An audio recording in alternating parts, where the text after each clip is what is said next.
mala socotaa musalsalka maxaan ugu yeernaa xiriirkan oo ay wadaan aktarka Harshaad Jobda iyo aktarada Birinali Rathod. Mawduuceena ma ahan Birinali Rathod ee waa doobka weyn ee shaashadaha Hindiya.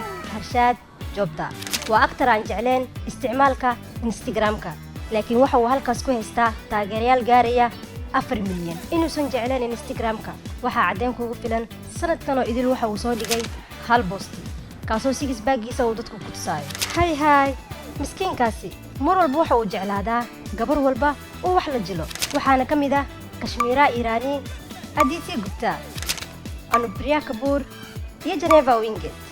Dhammaan gabdhahaasi xiriir ayuu la sameeyey. Mid waa ay ka tagtay markii uu taxanaha dhammaaday, midda kalena waxay u sheegtay inaysan rabin in ay guursato nin ku jira jilista filimada, waxayna guursatay nin ganacsada ah. Anupriya waa uu ku degdegay oo markii xiriirkooda uu bilaabmay guur ayuu ka dalbaday, waa uuna burburay xiriirkooda. Laakiin Geneva xiriirka uu la lahaa wuxuu ahaa mid situationship ah oo aan sal lahayn.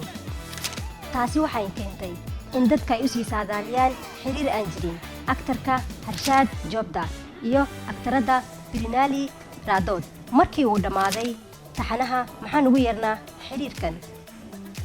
Haddaba gabar walba oo jecel Harshaad jaanis ayaad haysataa, wax la jil kadibna wuu ku jeclaanayaa.